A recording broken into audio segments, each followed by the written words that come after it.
Attenzione! Allarme qualità audio. Attenzione! Indipendentemente dalla nostra volontà, l'audio di questo podcast non è qualitativamente eccelso. Ciò nonostante, la redazione di FantascientifiCast ne ha scelto ugualmente la distribuzione, poiché i contenuti sono interessanti ed il livello dell'audio non pregiudica la loro comprensibilità e fruizione. Ringraziamo fin d'ora i nostri pod ascoltatori per la loro pazienza e comprensione. Scotty, we need power.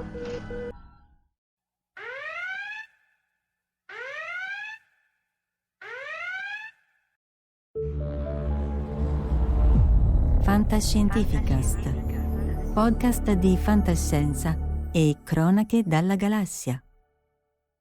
Scoprire i mondi dell'editoria indipendente e self-publisher, ambasciatori del fantastico, bizzarro e perturbante. 29 e 30 marzo 2025, alla Casa dei Giochi, via Sant'Ugo.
So this talk, let me just introduce, this talk is on data preservation or knowledge preservation and transmission throughout the centuries and the millennia. And so the title was the idea of Licia, actually, stories of faithfulness and betrayals, meaning that data, manuscript, stories, books, and so on can be changed willingly or unwillingly through civilization crashes and so on. And the idea is to treat this from the scientific point of view, the manuscript book library point of view, and the writer point of view. Although all three of us, I'm sorry for you, we're all physicists, they're astrophysicists, so it's slightly different story, quite different story, but whatever. So, of course. Okay, I think you... I may start? Yeah. Giuliano will start. Let's start where... No, aspetta, si sta qua. Aspetta, buono, fermo. Ok. Vai, prova così, vai così. Clicco. Ok. Let's start where all the good things start, with Scrooge McDuck, Zio Paperone in Italian. This is a fantastic story of Don Rosa, probably one of the greatest artists, Disney artists of all times. And it's a story about lost libraries. A quick summary. Scrooge McDuck, together with the nephews, go through a great convention of Giovanni Marmotte. Junior Wonderbucks. Junior, yes, that one, okay. And Scrooge McDuck want absolutely to use their manual, in Italian is the manual of the Giovanni Marmotte, because it contains a lot of knowledge. You want to find treasures, and in that books you can find where to find treasures, because a lot of knowledge is in that books. But he cannot read it because he's not a member, and he's too old to become a member. So he said to Mass, if only I can go to the ancient library of Alexandria. And then let's try to find the library of Alexandria. So I cut here, they found the library actually, there are a lot of papyrus, 1 million papyrus in the library, a lot of knowledge that now has been lost, but they're all destroyed because they are too old. But all the books have been moved, copied and moved to Constantinople, the capital of the Constantinople, the capital of the Roman Empire, of the late Roman Empire. And so they can move there. All the knowledge was converted from 1 million papyrus to 100,000 books. And so they can go to Istanbul, what's now Constantinople, and try to find this library. They found the library, but there are no books. There are no books because in the Fourth Crusade, the Venetians took the books and brought with them to Venice. So they must go to Venice to find the book. They go to Venice, and the books are there, but they are all ruined. But according to people, books have been summarized in 1,000 books, and one man came to call the books. The name of the man is Colon Cristobal, that is Cristoforo Colombo. So all the books moved to America. They go back to America. They found out that all the books were contained actually in the underground of the deposito. The money bin is in English. Okay, the money bin di Zio Paperone, Scrooge McDuck. They found that the books have been destroyed, but before destruction they have been condensed in just one book that contained all this knowledge summarized, and the book is actually the book of the Giovani Marmotte, the book he cannot read. So the story is fantastic. It's fantastic because there is also a lot of real history in this story, because it is true that there was a Library of Alexandria, the greatest library of antiquity, and we know that this library contained a lot of knowledge that now has been lost forever, because we know that there are a lot of books of centuries before Christ and also centuries after Christ that has been lost. The Library of Alexandria has been destroyed several times, several fires. It cannot be summarized in a few minutes. I will not attempt to do so, but it has been lost. But it is true that all the knowledge moved to Constantinople at the time. And the Fourth Crusade is another truth.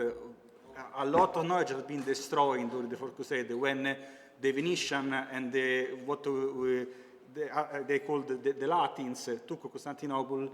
A lot of destruction, a lot of books has been lost. Some of the books moved really to Venice and to Italy and so on, but there will be a lot of knowledge lost. So these are two real examples of knowledge lost in the past, so bad knowledge preservation. And just go to modern knowledge lost. This is a project that I love very much, the digitization of ancient astrophotographic plates. You know that before the invention of the CCD and digital cameras, they use gigantic astro plates to make the photo of the sky. We have plates that date almost 2 centuries ago now, and they are very precious because they contain information of the sky at that time that can be used in many, many useful ways. And people started to classify and try to digitize the plates, finding out that many has been damaged because humidity, fungi, or because they've been broken during transportation. So again, bad knowledge preservation, but this time not by traumatic event, but just by carelessness. So, what we saw through Scrooge McDuck story and also real story, that there are at least these two ways to lose knowledge that we know. Traumatic event, that is fire, destruction, plundering, and so on, and simply carelessness, that is actually the most common way to lose knowledge.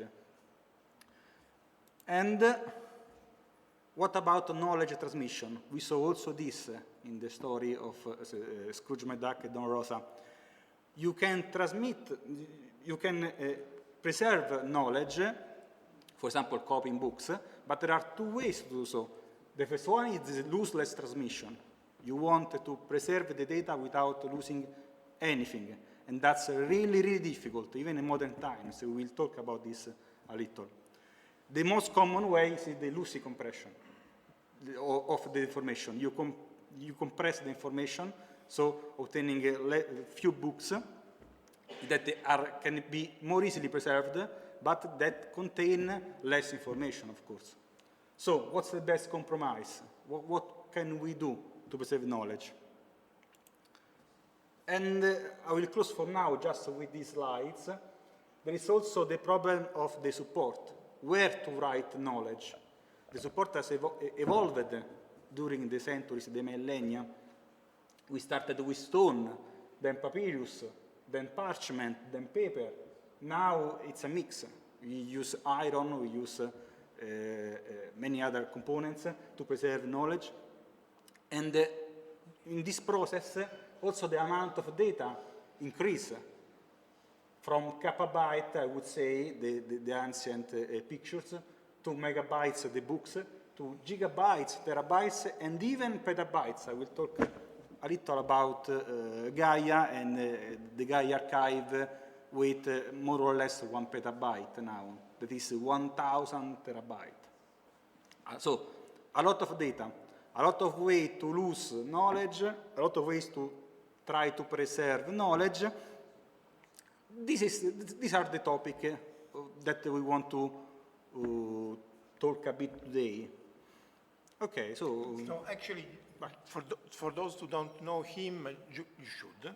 Giuliano Giuffrida, as it was mentioned, is an astrophysicist, so when he talks about Gaia, he will discuss a satellite who is doing the star map of the galaxy, the real star map of the galaxy, and he gave a talk here last year.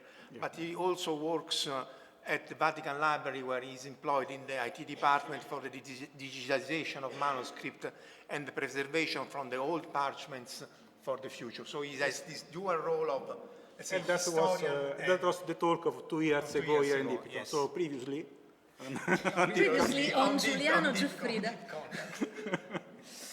Okay, but before all of this, we transmit knowledge orally, okay? Speaking about stories, because we start to tell stories at the very beginning of our history, okay? When in the Neolithic, for example, around the fire, people talk about stories of various kind. And this was the way to transmit knowledge and stories for a very long time. This is the way, Giuliano said, that's correct. This is the way.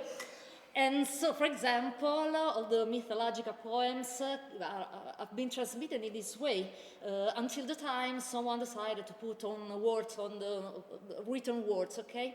For example, we now know that Homer probably doesn't exist as a single person, okay? And all the stories of the Iliad and Odyssey came from an oral tradition, and then someone decided to collect all these stories and put in a single book. And we can tell there are different parts of these books written by different persons, because the style is different and there are different traditions of the same story. So this was a way not so strong to transmit knowledge, and each voice adds something to the story, because those stories span along a big time span, and so different culture too. And each culture adds something and change the stories according to their beliefs and religion and something like that. For example, there are also fables. Fables are another way to, another example of something that is being transmitted. I don't think it's a real word. Transmitted, thank you very much, orally. For example, the Grimm's brother asked to various people around Germany to tell them stories, traditional German stories. They heard these stories that people told around the fire when they're working, and then decided to put in words in books. And this is the way, again, by which this kind of knowledge has been transmitted till now. And these stories, as I was saying before, are changing. For example, this one is Cinderella. It's a drawing on this character, very famous here in the West. But in all the world, we can say, because, for example, the first example of the Cinderella story came from the ancient Egypt, and the name of the girl was Rhodopsis, and a bird stole a sandal from this girl and put this sandal in front of a big king. This king was really aiuto, colpito. Impressed, thank you, by the shape and the elegance of this sandal, and decided to find the girl that wore it. And so since some people around Egypt found this girl, in the end it was Rhodopsis. So the story is quite the same, you know. Then other people added different elements to this story. For example, this one is Gatta Cenerentola, is the name of the first Cinderella version in the West, that has been written by a Napolitan writer. It's called Giambattista Basile, and there are the same elements. And then we have the typical one, the Disney one, and Disney too made some changes in the story. So at each step, the story changes according to the culture, the time, and so on. But there is a problem, because you have to tell the story, and each time you tell something to a different person, this story changes, not only because you want to change it and put something else in it, but also because someone can mistake some elements of the story, and now we call this Mandela effect. It's this kind of effect where many people recall something, an historical event, in a way that is different from the way it happened. For example, this is the villain in Snow White, and in general people tell the villain in Snow White says mirror, mirror on the wall. It's not the correct answer. She said, I don't remember, she said another thing, it's not mirror, mirror on the wall, but she said another phrase, but I remember this one. This is from Star Wars, and all the people remember the quote from Darth Vader, Luke, I am your father. That's not true, because in the movie he said, no, I am your father. But all the people remember in a different way, because one of them remember it in a different way, start to tell to everybody, and this one became the real way it is said. And it's called Mandela effect. It's called Mandela effect because many people think that Mandela died in prison and was never the president of South Africa. Yes, there are many examples of this effect. Okay, and another way to change things is translation. Here in Italy we said translator, traitor, because in general you cannot translate one-to-one a text, because languages are different, and so you have to change something. You cannot translate word by word in English, from English to Italian, because in Italian it doesn't make sense. You have to change things. And for example, one of maybe the most famous, but it's not completely sure it's in this way, is a famous phrase in the Gospel. This word in Aramaic is called gamal, that can mean two different things, camel or rope. And so someone argues that at a certain point, people decided that gamal could be translated in camel. Another version of the same story is there are two ancient Greek words, kamilos or kamilos. The first one is cammello, the second one is rope, and decided that camel was better.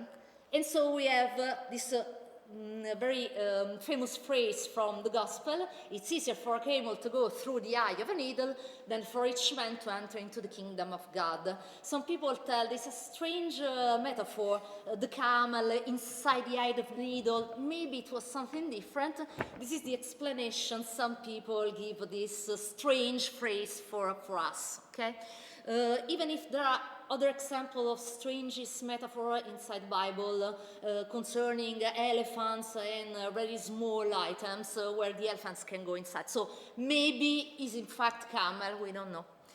And another one example of a strange translation, yes, is for the Mars channels.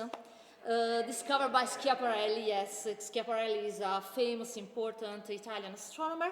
He studied the surface of Mars with a telescope, and he identified some kind of channels, in Italian canali, that went from the poles to the equator. And he decided to share this discovery with the whole scientific community, and so wrote an article in Italian. The article became very famous. It was translated in French, and then it was translated also in English. The correct word for canali, the Italian canali, is channels, but the translator used canals. That means something made by people. Channels is a natural artifact, canals is made by people. And so Schiaparelli never thought that the channels were made by Martian, okay? But when the paper was translated in English, many people thought that Schiaparelli discovered Martian living people on the surface of Mars. And so for this choose in translation, we now say that extraterrestrial are Martian, okay? And we are also a more recent example with the Harry Potter translation. In Italian, there have been several translations of Rowling's books, and the first one contained something strange choice of translation. For example, in the original books, we have half-blood for people that has, for example, parents that are not magician, are mug-born. And mud-blood is an insult for people that have not all magical blood inside them, meaning they are not born from magical parents, magical grandparents, so on. In Italian, the first translator decided to use the word mezzo sangue for both of the terms, but mezzo sangue in Italian means only half-blood, okay? So we lost completely this information about the difference from half-blood, a neutral term, and mud-blood, that is an insult. And in the the next translation, following, thank you very much. In the following translation, they corrected this one using two different words, mezzo sangue for our bloods, and sangue marcio for mud blood. That's quite the same, not exactly the same. Vabbè, ci può stare. Ci può stare. As we say in Rome, ci può stare. Or deal with it. Deal with it, yes. Stace. Stay with it, literally translated, because we are talking about translation. Yes. And also there are differences in the name of the houses. For example, Hufflepuff, the first translation in Italian was Tasso Frasso, and the word tasso means badger. And so maybe they decided to use this translation for this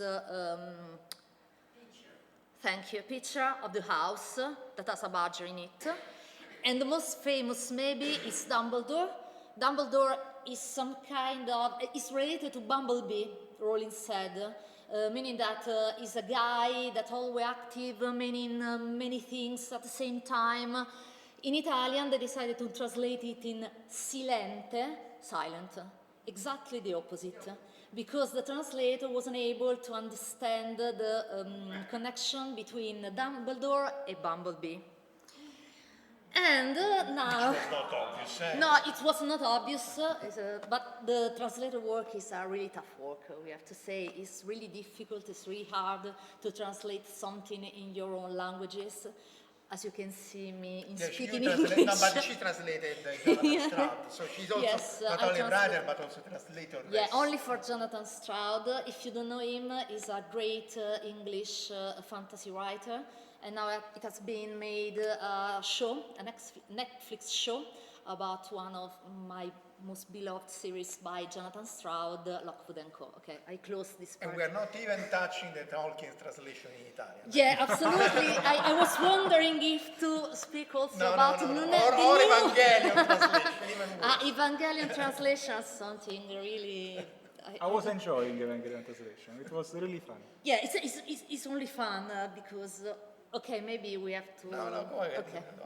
If you are interested in Evangelion translation, ask to us. So actually, it's funny because it was censored, and that's bad. It was a terrible translation. Yeah. Was censored, and that is even worse. This relates to the data loss. In Italian, make no sense. But you can find it on Pornhub. So in the data preservation, no, it's really, the data preservation, it was removed by Netflix, but some guy put the whole Evangelion translation bad on Pornhub. So that's a way of data preservation. In my opinion, Evangelion makes no sense in any general, case with any agree, translation. So I agree. at least Canarzi made something. Okay.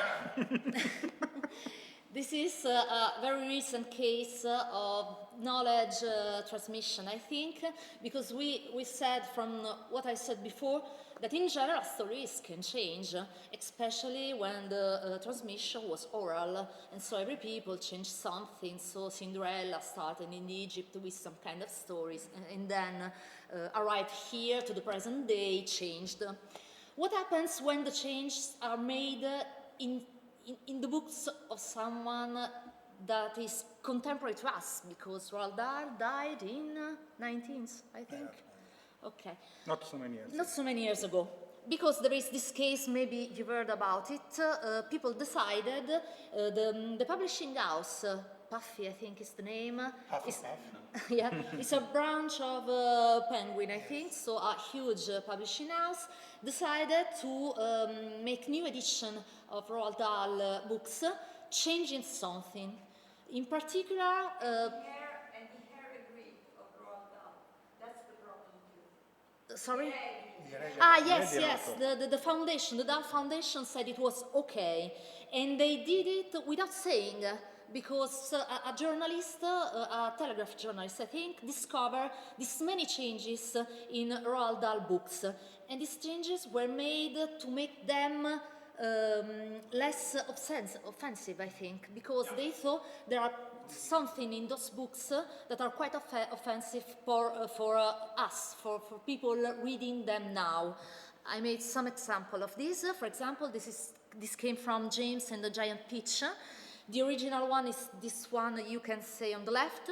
Spudge was terrifically fat and tremendously flabby at that. The problem is fat. That in some ways they found it offensive for people, okay? And so they decided to change in this way. Spudge was a nasty old brute and deserved to be squashed by the fruit. So no reference at all to the size of this aunt, okay? It's completely changed. The sense is not the same at all. This one too, this is the opposite. It's really thin on Spiker, was thin as a rye, and dry as a bone, only drier. And the change is this one, on Spiker was much of the same and deserves half of the blame. So they changed physical appearance to moral problems, okay? Because they thought it was more acceptable for modern public. And there are hundreds of changes like that. For example, this one is from The Witches. In this book, witches are bald and wear gloves. And so there are the protagonist and his grandma talking about this, because the protagonists want to discover what people are witches, what women are witches or not, and said, if they are bald, I can stretch their hair, remove their hair, and see if they are fake, okay? Saying that, the grandmother said, don't be foolish, you can go around pulling at the hair of every lady you meet, even if she's wearing gloves. Just you try it and see what happens. They thought this was offensive for bald women that can wear wigs for different reasons, and so they changed it in this way. Don't be foolish, where grandmother said, there are plenty of other reasons why women might wear wigs, and there is certainly nothing wrong with that. Changing completely, because the grandmother was saying you don't have to stretch hairs, pull hairs from people, for women in the street, because it's rude. And now it's I don't know, a moral lesson, something completely different. And this one too is the beginning of the witches, and Roald Dahl said, a witch is always a woman. I don't wish to speak boldly about women. Most women are lovely, but in fact remains that all witches are women. There is no such thing as a male witch. This is offensive for women, and so they change it, erasing all the lines, and they only maintained a witch is always a woman. Actually, it was a compliment. I mean, men cannot be witches. So I'm a woman. I think the original version really, really funny. Okay, and okay, we can speak about it because I think we can have different vision about this kind of operation. I'm a writer, and so I think it's wrong, okay? It's wrong because it's different to tell the same story in different ways along the ages, or even write a story in a different way, declaring it, and say, I'm the author of this story. For example, there are many ways to rewrite Iliad and Odyssey, for example. There is Christa Wolf, I think, wrote also Marion Zimmer Bradley wrote a book about Iliad told from a different, a feminine point of view, okay? Cassandra's, I think. Also Avalon. Yeah, Avalon too is the Arthurian cycle told by the point of view of the women. Okay, so you can do this, okay, and you put your name on the story. But these are Roald Dahl books with not Roald Dahl words with his name on it, okay. And instead, he cannot say, I agree with this, because many people said Roald Dahl changed something in his books because he was accused of racism. I don't remember in which occasion he did this, but he was alive. He agreed on this and said, it's okay, and he did by himself. But when you change the word of someone and don't put your name on this speech, on this book, I think it's something violent, okay? Also because in a meeting with Francis Bacon in 1982, Roald Dahl said what he thought about people changing his word. And it was really, really clear. I warned my publishers that if they later on so much as change a single comma in one of my books, they will never see another word from me. Never, ever. So he didn't want this, and I agree with him. I prefer to be remembered in the future as someone racist, I don't know, than have words in my books changed, because it's what I wrote, what I thought, what I wanted the readers to read. You would feel violated. Exactly, because words are really important. Each word is carefully chosen, and I want to say something with my books. I don't want people changing it in different ways. This is my point of view. You could also not agree, because I think it's true. Also because, as you know, there are footnotes and side notes. So you can always say, this is a thing that was like 1010, some of 1010 comics. This is a thing written in this context. You explain the context, especially for children that are not idiots. And this is maybe... I think, for example, this one is made by Disney. For the oldest movies, they put a disclaimer in front of it saying there are depictions of marginalized people that are not okay for us, but was okay at the ages when, etc. But I think they can also change Roald Dahl's books. But first they have to maintain the original version. It could be available for the readers. And also change the name on the book. They can write this one is safe edition. Exactly, safe Roald Dahl the Witches edition, edited by, because the boring version. No, also because, again, there are two aspects. One is the contents aspect, and the second is the historical aspect. If you change and evolve, you lose what Giuliano was saying, you lose the context in which that was written, and you lose the knowledge which is the product of the time, wrong maybe, but...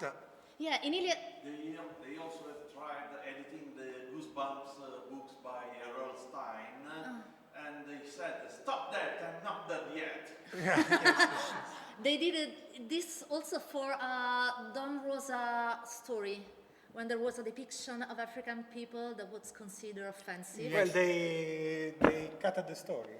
Yeah, they decided not to publish anymore it, even if it had the history with the anti-colonialist... Gongoro, yes. Yeah, the Gongoro. So, but it had also an anti-colonialist meaning, the story, but they decided because the depiction of the Gongoro Thank you. It was offensive. It was, in fact. But, you know, I think you have to preserve this because, for example, also in the Iliad, there are plenty of things we cannot accept now. For example, the treatment of women, there is slavery, ugly people are also terrible people. Okay. Also the gods are not this. Yeah, the gods too. So there are plenty of things we cannot accept now, but we have to learn to contextualize things. To know the time and the place where they are written and consider this environment to fully understand works from the past, I think. In that case, you have the problem of the translation. Because in that case, you have the problem with the translation because it's difficult to translate what exactly Homer or pseudo-Homer wanted to say at the time. Yeah, I think it's impossible because it comes from an oral tradition, so it's impossible to say the beginning of the story, what people wanted to say. In this case, it was a way to build values and ethical of an entire society because stories also do this.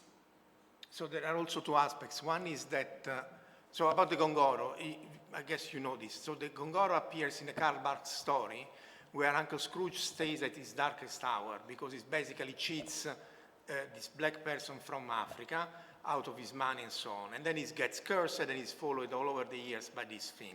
And Don Rosa takes again the story showing that Uncle Scrooge is there at his darkest hour and then basically has to learn that it's wrong. So actually the whole story is not racist by itself, but is also pointing out what was a product of the time of Karl Barks, but also in the story of Karl Barks, the behavior of Uncle Scrooge was wrong, and he was learning from that.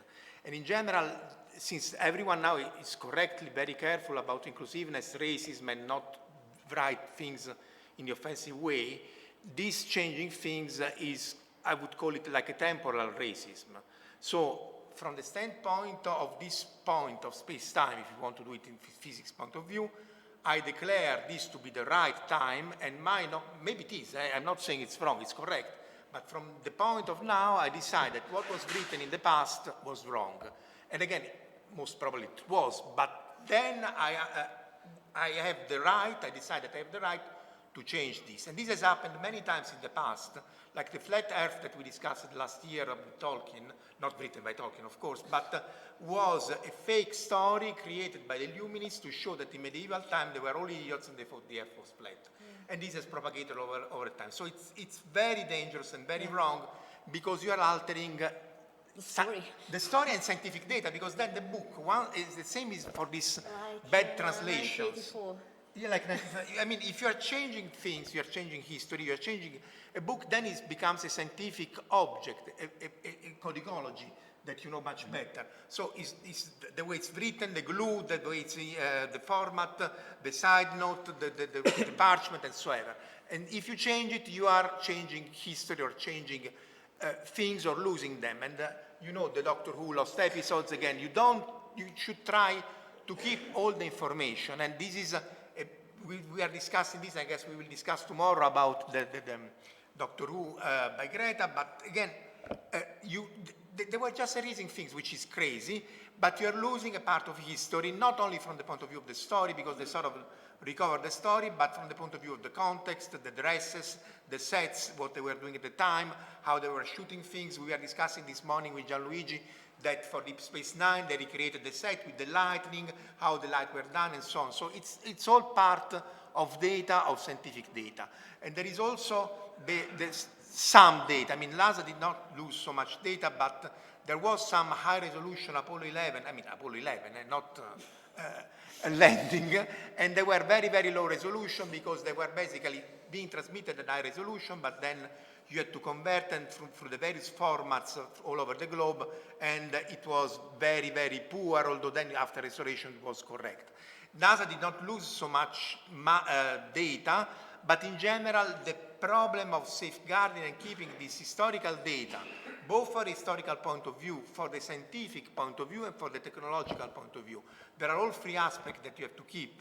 You have to keep the history and what was happening at the momentous time, then the fact that with which technology you arrived, because now we barely can go to the moon. This is something that we always have to remember. Not that we cannot, but we don't have the money, and Artemis was the first attempt, but reusing the space shuttle engine, because there is nothing as powerful or as good as Saturn V of the 60s.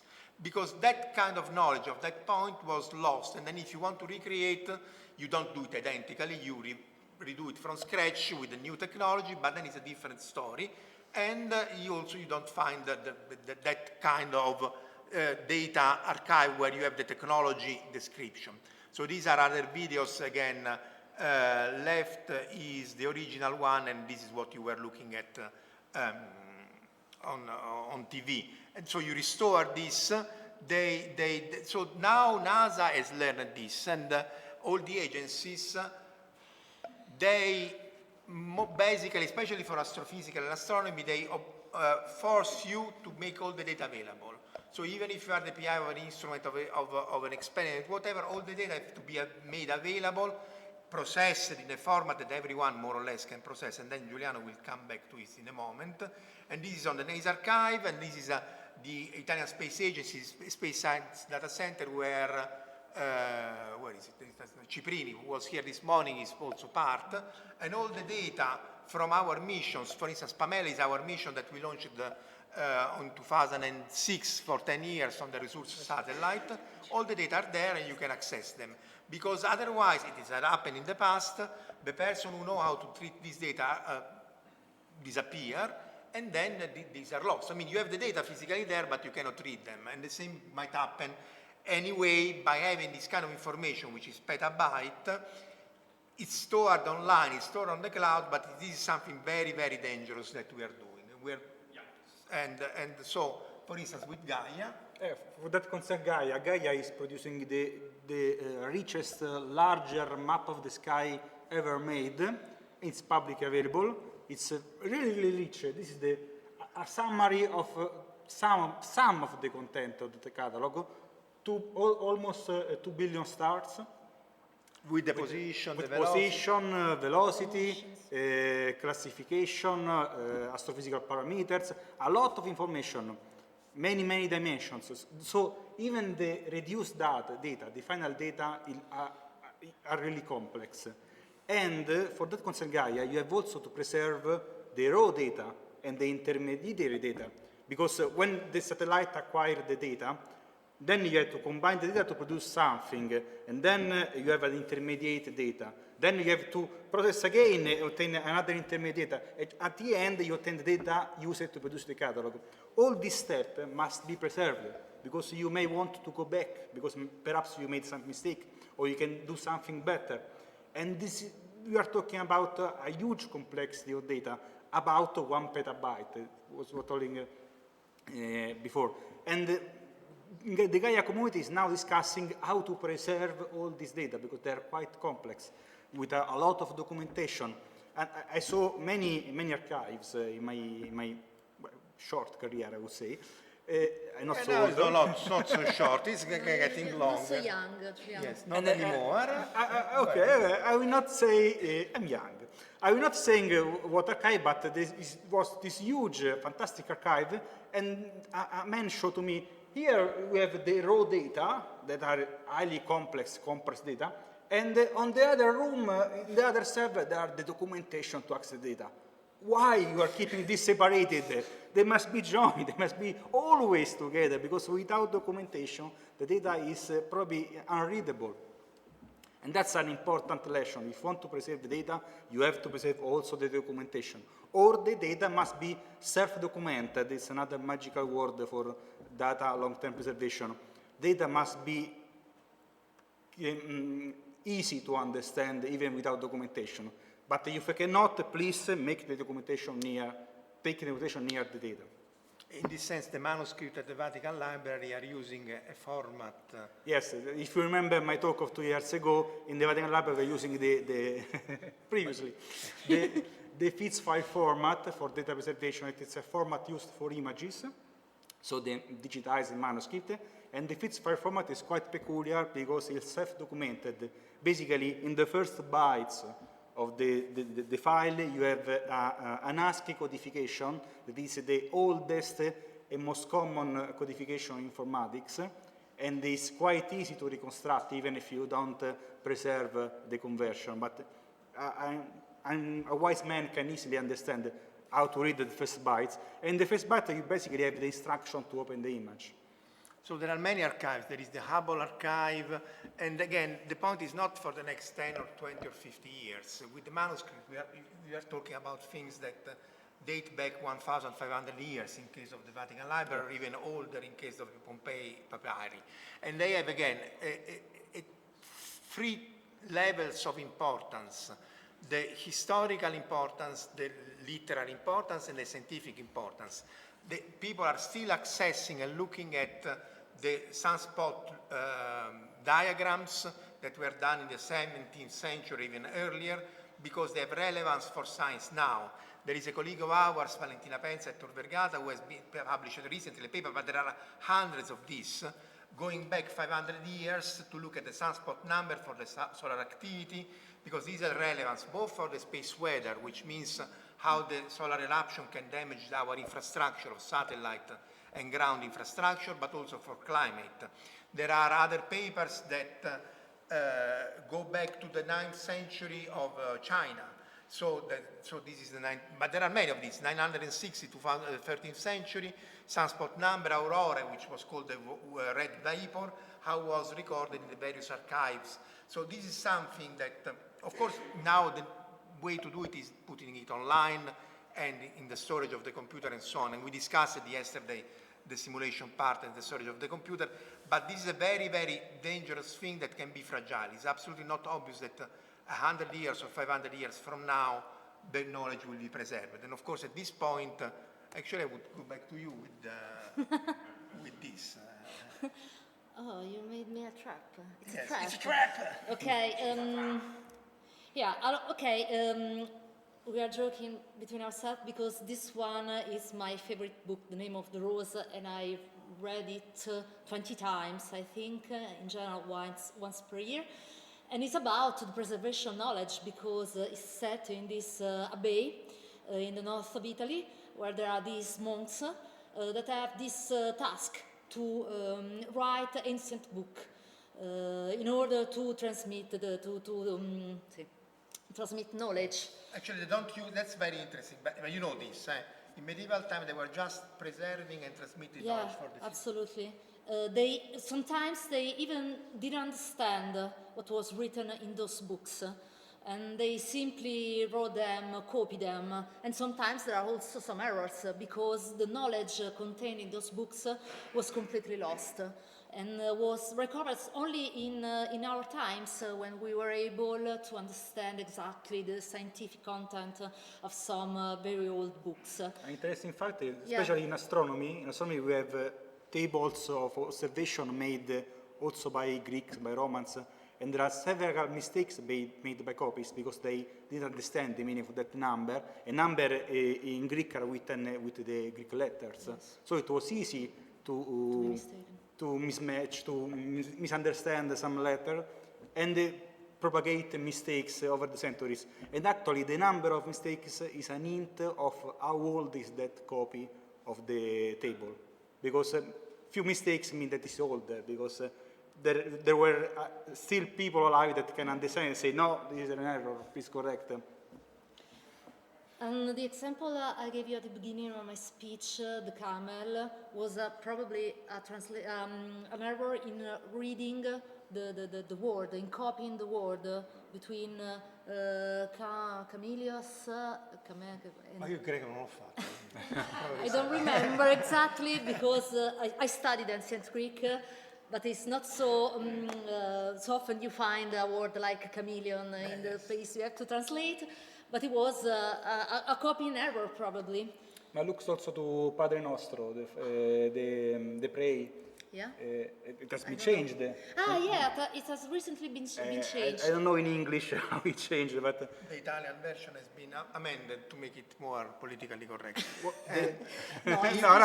beautiful now. But it's the old style is the correct one. The most ancient prayer that we have in original Greek, because we don't have the Aramaic version, but the Greek version we have. It has been changed, the translation, just a few years ago. In the Name of the Rose, for those of you who have never read it, in the end, the library is destroyed. Sì, spoiler And però. yes, sorry. But anyways, you're right. shut up. So There is also a loss of knowledge. if you have, you know this, most of you, but just to be on the safe side, most probably the abbey that Umberto Eco was inspired from exists, is in close to Torino, is Sacra San Michele. So if you have not visited, you must visit this place because it's impressive. And again, gives you the idea of a place which is built to withstand the trouble of the time for centuries and centuries.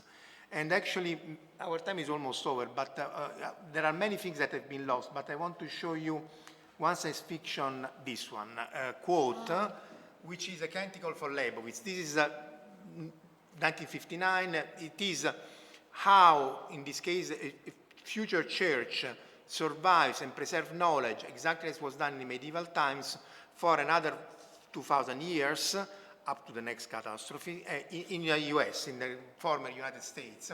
And this is really the beginning of this apocalyptic of post-apocalyptic. But it's a very touching book because it touches many things about free will, suicide, preservation of knowledge, how these people did not understand it. It's basically a retelling of the medieval times. And again, most of you know this, but this was present and explicitly quoted by, because this was Father Leibowitz in Babylon 5, while again in Babylon 5 there was again the fall of mankind, and they were recovering slowly this knowledge through these abbeys that actually were helped by outside. But again, knowledge has to be preserved, and of course there is the other aspect is that can also be destroyed, like we were quoting Ray Bradbury because Bob worked with Ray Bradbury, Fahrenheit 451, the Nazi books. Actually, this did not make so much damage, paradoxically. They could ban whatever they want, but the knowledge was not lost, actually was enhanced. But, I mean, that's a risk that we have to take, and with this kind of informatic technology, which is fantastic, we work with it, it does not look like how it could withstand the next 1,000 years. So I think we have 4 minutes, so I don't know if you want to say something or there are questions or answers. No. Okay, if you have answers, not questions, please. There was a short story I read a lot of years ago.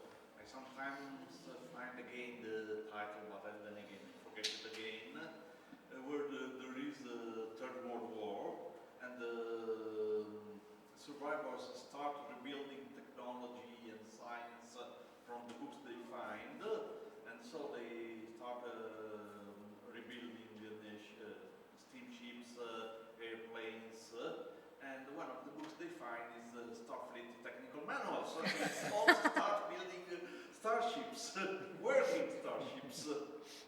Actually, this is for one is interesting because it actually links to what you were saying in the beginning. Because as you know, at the end there is the war, and the way knowledge and the books are preserved is again through oral tradition. So yeah. you'd be back to square one. I think it's interesting in the name of the rose also to notice that if I remember correctly, that the monks also preserved books that were forbidden. Yeah. Without destroying them. Yes, yes. So I think it's really important. Except for that one. And they didn't change the content because it was offensive. Exactly. And I think it's also interesting to notice that every now and then, unfortunately, during history, when somebody tried to destroy a culture, one of the first things that they did was to burn the books. Yes, actually, I have also a slide on the Mayans somewhere.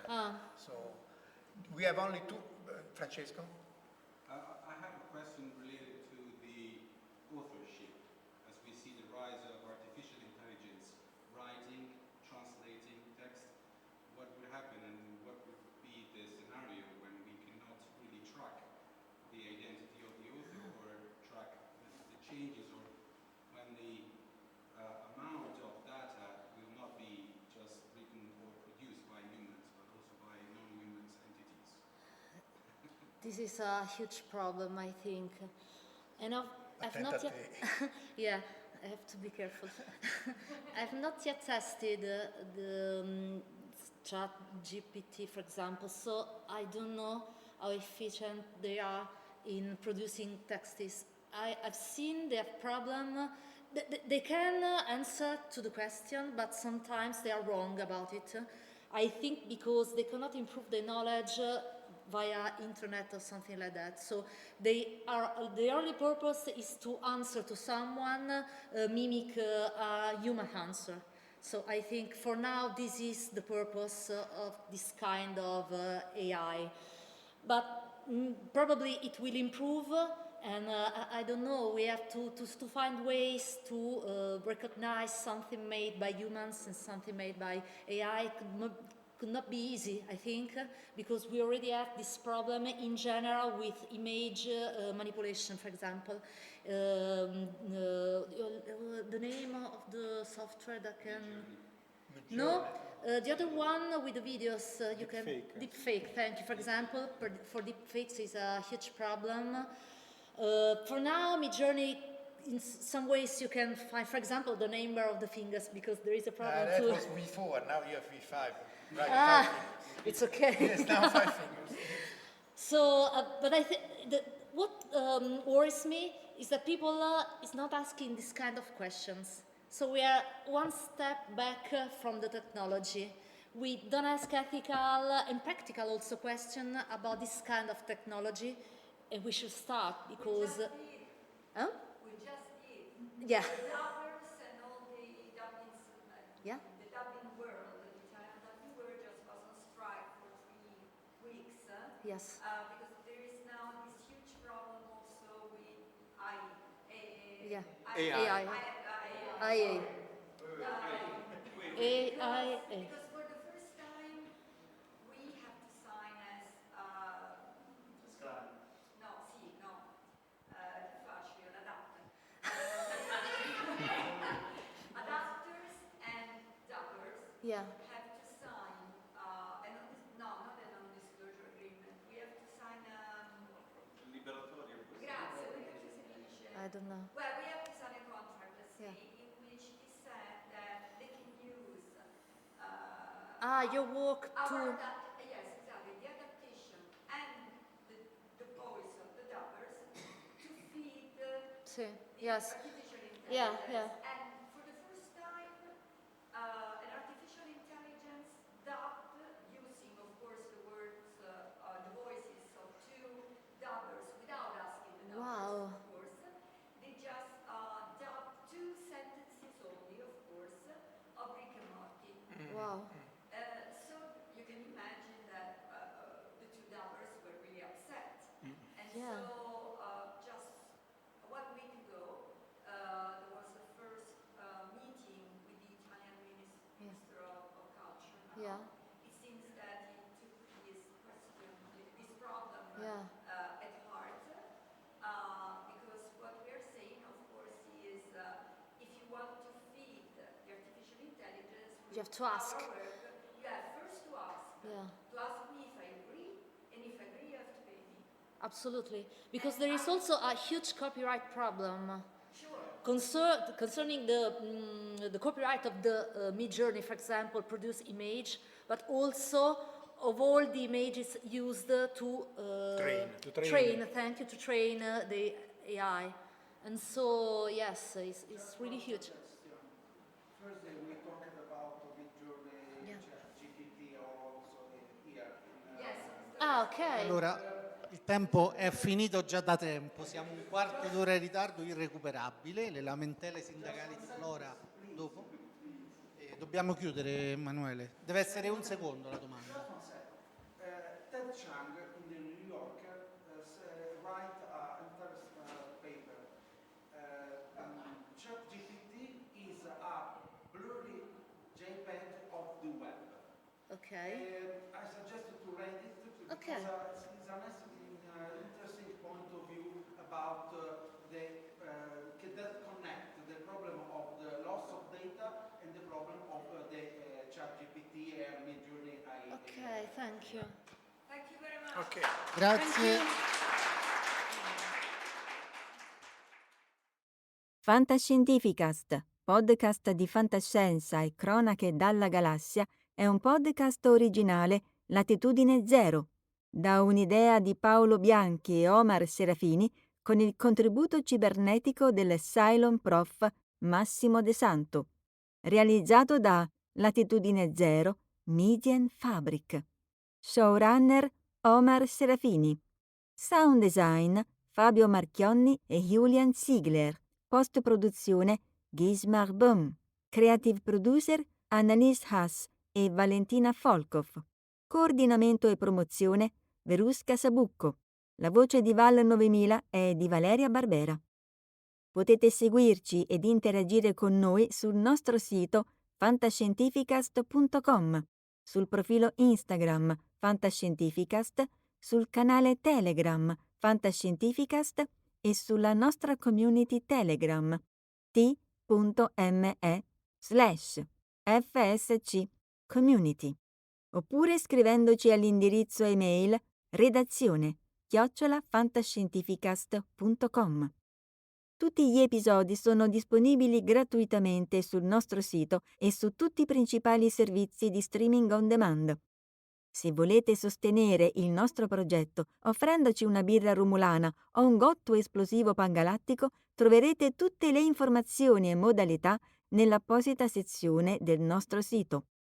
Il podcast non intende infrangere alcun copyright, i cui diritti appartengono ai rispettivi detentori. Nessun byte e nessun tribolo sono stati maltrattati durante la produzione di questo podcast.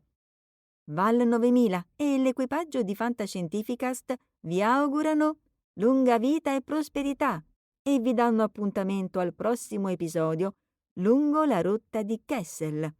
E ricordate, la fantascienza finge di guardare dentro il futuro, ma in realtà guarda il riflesso della verità che è davanti a noi.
FantascientifiCast, podcast di fantascienza e cronache dalla galassia.